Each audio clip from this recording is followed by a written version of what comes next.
Hello friends, लेकर गए आपके साथ है अगेन। होपफुली कि आपको मेरी पिछली वीडियो पसंद आई होंगी। तो मैंने आपके बहुत ज़्यादा कमेंट्स और लाइक करने के बाद आपके बहुत से क्वेश्चन मैंने हासिल किए पिछले 3 दिन के अंदर, जब मैंने लॉ वाली वीडियो बनाई, फिर इसके बाद ट्रांसपोर्ट की परमिशन की। तो सबसे पहले मैं रिक्वेस्ट करता हूँ तमाम दोस्तों जिन्होंने अभी तक चैनल सब्सक्राइब नहीं किया, मेरा चैनल सब्सक्राइब करें। मैं आपके सामने बहुत सी वीडियो लेके आ रहा हूँ लॉ के मतलब कारआमद आपको कि स्वीडन के अंदर लाइफ कैसी है, आपको क्या करना है जब आप मूव होते हैं स्वीडन में। Doesn't matter you are international student, आप पाकिस्तान से आते हैं, इंडिया से आते हैं, नेपाल से आते हैं, बांग्लादेश से, या आप वो देसी लोग जो ईयू के अंदर रह रहे हैं, यूके में रह रहे हैं, या जहाँ पे भी। आप तमाम लोगों के लिए मैं रिक्वेस्ट करता हूँ कि मेरे चैनल सब्सक्राइब करें ताकि आप तक लेटेस्ट इन्फॉर्मेशन बार वक्त पहुंचती रहे। आज का टॉपिक जो हम डिस्कस करेंगे वो आपके फ़ोन कॉल्स, आपके टेक्स्ट मैसेजेस और आपके मतलब है उन लोगों के जो ईयू में रहते हैं, यहाँ पे इंटरनेशनल स्टूडेंट हैं। आज हम डिस्कस करेंगे, मोस्ट फोकस होगा हमारा ट्रांसपोर्ट स्टिलेंस या ट्रांसपोर्ट सिस्टम, जिसमें ड्राइविंग लाइसेंस और टैक्सी लाइसेंस और कार और बस का लाइसेंस और ट्रॉलर के लाइसेंस के बारे में बात करेंगे। सबसे पहले हम बात करते हैं, जैसे आप सब लोगों को पता है कि ब्रिटेन या यूके या सतूर बरतानिया वो ईयू से बाहर जा चुके हैं।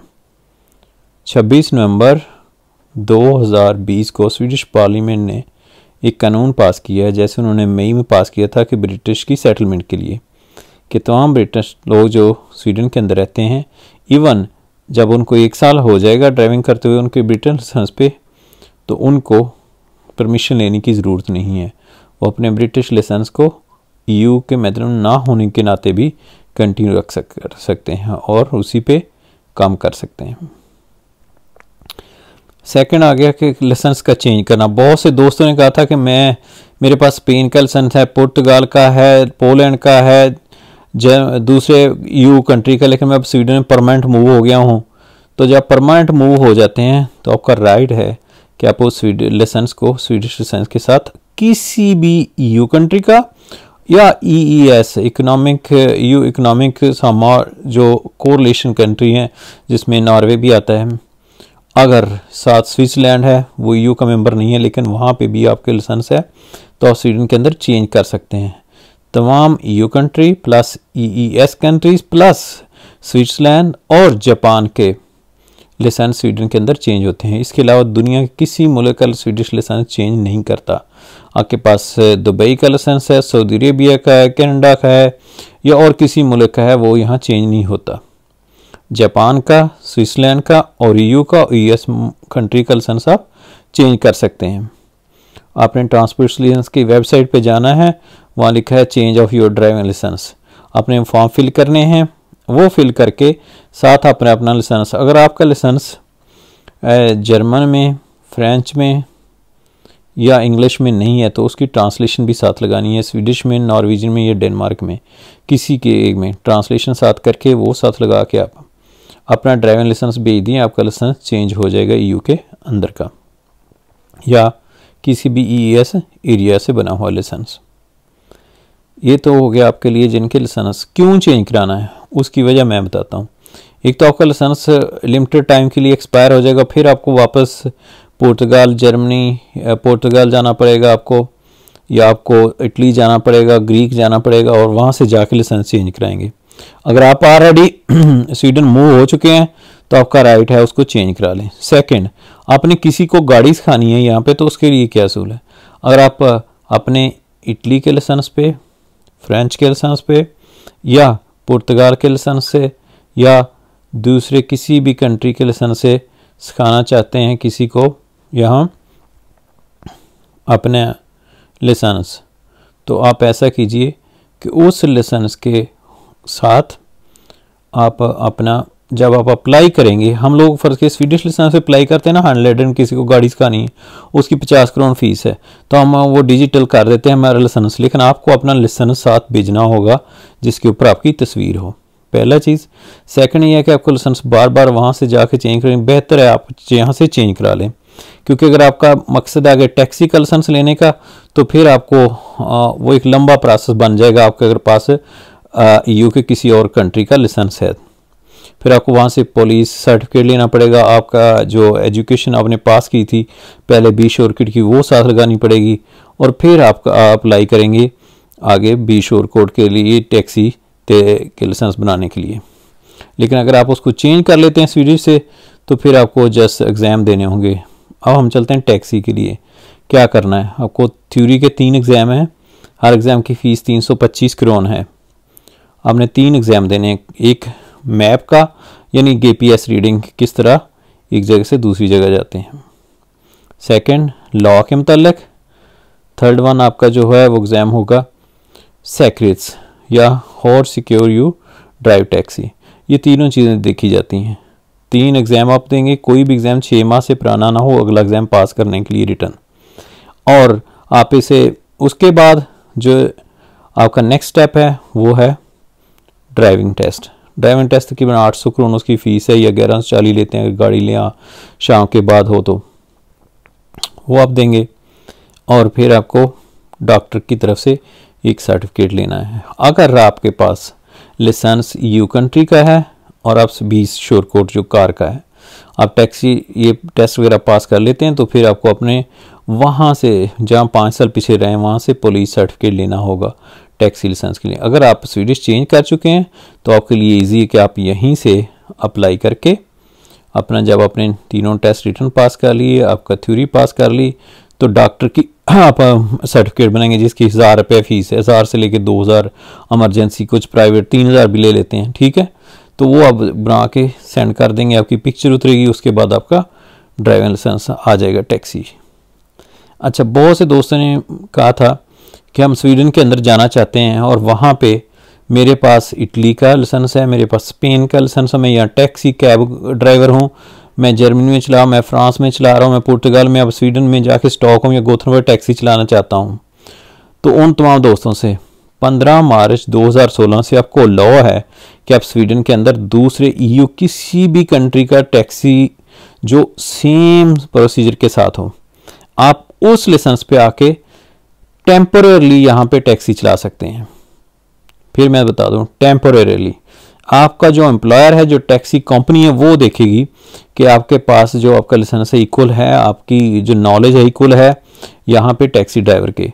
अगर वो आपको ये वेरीफाई करता है कि आप इस काबिल हैं कि आप चला सकें, तो आपके सामने एक तो नाम के ऊपर लिखा है तेल फैलित या टेम्पोरेरी ड्राइवर, और दूसरा कार के मीटर के ऊपर भी उसको लिखना होगा temporary meter, temporary driver, sorry temporary फॉरर, टैक्सी फॉरर यहाँ कहते हैं टैक्सी ड्राइवर।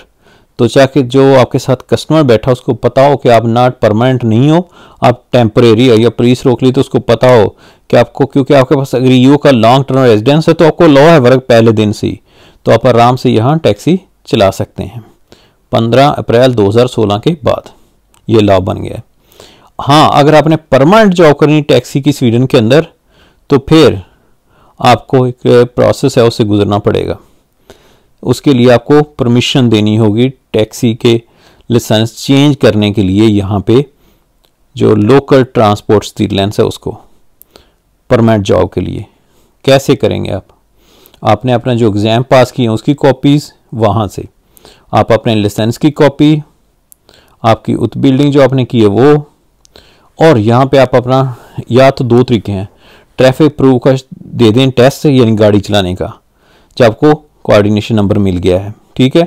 अगर वो आपने नहीं देना तो आप ऐसा करें कि किसी भी टैक्सी कंपनी के साथ जाएं, उनको कहें कि मैंने प्रैक्टिस करनी है, वो तो ओवनिंग कहते हैं, या एक्स्ट्रा प्रैक्टिस 16 घंटे की, 16 घंटे से 8 घंटे आपने वो चलानी है गाड़ी, इसमें सेक्रेट्स में उसके लॉ वगैरह में, और 8 घंटे वो आपको चलवाएंगे स्कूल और फेडिशंस या ओल्ड होम या डिसेबल लोगों के लिए। तो ये 16 घंटे चलाने के बाद आपको वो एक सर्टिफिकेट इशू करेंगे। सेम टाइम के आपको पुलिस सर्टिफिकेट भी लेके आना होगा उस कंट्री से परमानेंट जॉब के लिए स्वीडन के अंदर, वो साथ लगाएंगे। क्या क्या चीज़ें हो गई, आपका लाइसेंस, आपकी एजुकेशन जो आपने हासिल की थी उसका सर्टिफिकेट जो रिटर्न, फिर आपको एक सर्टिफिकेट लाना होगा वहाँ से एम्प्लॉयर से मैं इतने साल टैक्सी चलाता रहा हूँ, या आपकी अपनी कंपनी हो उसका सर्टिफिकेट।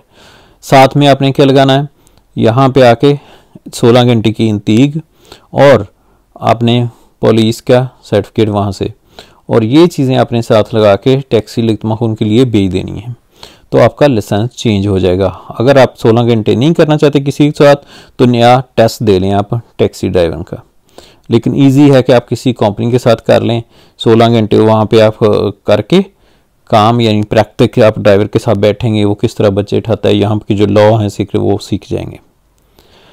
अच्छा, ये हो गई 2 चीज़ें। तीसरा बस का और उसका पूछा था उन्होंने कि ट्रक का। हाँ, इसी तरह ईयू के अंदर जो बस और ट्रक के लाइसेंस आपके हैं वो यहाँ पे चेंज होते हैं, उनका भी वही तरीका है। आप आके अप्लाई करेंगे यहाँ पे स्वीडन के अंदर, अप्लाई करने के बाद वो आपको 2 ऑप्शन देंगे, या तो आप 35 घंटे की जो है प्रैक्टिस वो करें किसी भी कंपनी के साथ। अगर आप 35 घंटे की वो नहीं कर सकते प्रैक्टिस, तो आप अपना जो है दोबारा ड्राइविंग का टेस्ट दें। जब आप ड्राइविंग का टेस्ट दे देते हैं तो फिर उसके बाद वो सेम, लेकिन उसके लिए वही प्रोसीजर जो बेसिक है, आपके पास एजुकेशन का सर्टिफिकेट, आपके पास आपका लाइसेंस वैलिड, आपकी आइडेंटिटी और एक अंतीक वहाँ से जहाँ से आप काम करते रहें वो लेके आनी है। साथ आपने वो लगाना है आपका अपना ड्राइविंग लाइसेंस, और यहाँ पे जो अंतीक मिलेगी वो पुलिस सर्टिफिकेट, मेडिसिन, और दोनों बी श्योर कोड हो, सॉरी आपका टैक्सी लाइसेंस हो, बस का हो या ट्रक का, सबके लिए वो आपको हेल्थ अंतीक लाजमी देनी है। उसके बाद ट्रांसपोर्ट लाइसेंस जो है वो आपका, या रोड ट्रांसपोर्ट अथॉरिटी स्वीडन की, वो प्रूव कर देगी आपकी एप्लीकेशन को।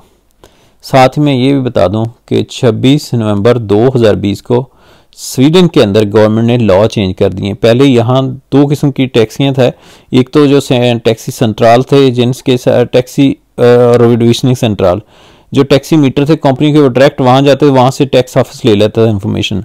और बाकी लोगों को जो इंडिविजुअल टैक्सी चला रहे थे ना स्वीडन के अंदर, तकरीबन 3 लाख हैं, उन लोगों को ये था कि उनके मीटर थे टैक्सी मीटर, और वो रिपोर्ट नहीं करते थे, वो उन्हीं मीटर के ऊपर पैसे लेते थे अपने, और फिर बाद में अपनी रिडविशनिंग कराते थे। अब गवर्नमेंट ने ख़त्म कर दी। 1 जनवरी 2021 से स्वीडन के अंदर 2 तरह के टैक्सी, एक तो वो होगी जो टैक्सी करेंगे जिनके पास कंपनियां ऑलरेडी जो टैक्सी रिजर्वेशनिंग सेंटर को कर रही है, और दूसरा टैक्सी सेंट्रल बन गए। आप आइंदा कोई टैक्सी ड्राइवर जो टैक्सी सेंट्रल से बुकिंग करेंगे लोग, वो पैसे जो पे करेगा कस्टमर, वो डायरेक्ट टैक्सी सेंट्रल को जाएंगे, और वहाँ से आपकी कंपनी को या टैक्सी जो कंपनी चला रहे हैं उनको मिलेंगे। डायरेक्ट आपको या ड्राइवर को पैसे अब नहीं दिया करेगा, कोई भी कस्टमर पे नहीं करेगा। ये आइंदा लॉ बना दिया उन्होंने, ये एप्लीकेबल होगा 1 जनवरी से 2021। टैक्सी स्वीडन के अंदर 9 टैक्सी के अंदर एक और इजाफा हो गया कैटेगरी में, जिनकी ऑलरेडी टैक्सी कंपनियां उतरस्तिद हैं फुली, वो तो चलेंगी उसी तरह जैसे चल रही हैं। जिनके पास टैक्सी मीटर थे, जिनको ईंधन था वो मीटर नहीं लगाते थे, अब हर किसी को मीटर लगाना होगा, और उनके मीटर जो है वो कनेक्ट होंगे डायरेक्ट टैक्सी सेंट्रल से, और वो उन्हीं को पेमेंट जाएगी, वहाँ से आपको पेमेंट मिलेगी। इसलिए स्कातवर्कत का ख्याल है कि 1 मिलियर्ड करोड़ यानी 1 अरब जो है ना, वो तकरीबन टोटल जो ब्लैक वर्क होता था टैक्सी में, उसको वो कम्बेट करेंगे, उसको कम करेंगे। ठीक है, टैक्स ऑफिस दोनों से, टैक्सी सेंट्रल से या रिजर्वेशनिंग सेंट्रल से डायरेक्ट डाटा ले लेगा। अगर आप पुर्तगाल में हैं, स्पेन में हैं, आप इटली में हैं, आपके पास टैक्सी का लाइसेंस है, आप स्टॉकहोम गोथेनबर्ग आके टैक्सी चला सकते हैं। पहले आप टेम्परेरी और फिर आप परमानेंट पे टैक्सी चला सकते हैं जब आपको चेंज कर लेंगे अपना लाइसेंस है। उसके लिए क्या है कि आपको टैक्सी के 16 घंटे की प्रैक्टिस करनी होगी या नया टैक्स देना होगा यहाँ पे टेस्ट ड्राइविंग का। दोनों में से एक काम कर लें तो आपको टैक्सी आपका लाइसेंस चेंज हो जाएगा। इसी तरह बस और ट्रक का भी ईयू के अंदर का बना हुआ लाइसेंस आप चेंज कर सकते हैं स्वीडन के अंदर। तो चैनल को सब्सक्राइब करना ना भूलें। आपका कोई भी क्वेश्चन मैं कोई मिस कर गया चीज़ें, वो आप मुझे भेज सकते हैं। टैक्सी के लिए मैं दोबारा रिपीट कर दूं कि आप अपना जब भी आते हैं ईयू के लाइसेंस उसको चेंज कर लें स्वीडन के अंदर, ताकि आपको जब टैक्सी का लाइसेंस बनाते वक्त बहुत सी चीज़ें पेपर रिक्वायर ना हो। आपका लाइसेंस ऑलरेडी चेंज हुआ होगा यहाँ पे, तो आप जो आराम से अपना जो है वो टैक्सी के लिए परसू करेंगे, बजाय कि आप पुलिस सर्टिफिकेट वहाँ से लेके आएँ दूसरे मुल्कों से और उसी लाइसेंस पे चलाएं। अपना लाइसेंस चेंज करने के बाद स्वीडिश टैक्सी लेगतमा खून के लिए आपने नया बनाना है तो आप यहाँ से इजी से कर सकते हैं। 3 उसके थ्योरी के एग्जाम्स हैं, 325 करोड़ की फ़ीस है और 6 माह का वैलिड होना चाहिए। फिर उसके बाद शोर प्रूविंग आपने देनी है, ड्राइवर टेस्ट देना है। तो वो करने के बाद इसी तरह अगर आपने चेंज करना लाइसेंस, टेम्परेरी आप गाड़ी चला सकते हैं 15 मार्च 2016 से स्वीडन के अंदर। लेकिन अगर आपने परमानेंट होना है तो उसके लिए आपको अपना लेके आने होंगे जो पेपर मैंने पहले बताए हैं परमानेंट चेंज करने के लिए अपना लाइसेंस। होपफुली कि आप लोगों को तमाम को ये वीडियो पसंद आएगी, इन्फॉर्मेशन मिलेगी। अगर ना मिली तो प्लीज़ मुझे लिखिएगा, मैं और इसके बारे में आपको इन्फॉर्मेशन दूंगा। चैनल सब्सक्राइब करें कागनाग स्वीडन, और चैनल देखने का बहुत बहुत शुक्रिया। होप कि आप तमाम लोग खैरियत से होंगे। वंस अगेन सब्सक्राइब करना ना भूलें कागनाग Sweden. Thank you very much. Thank you sir for watching.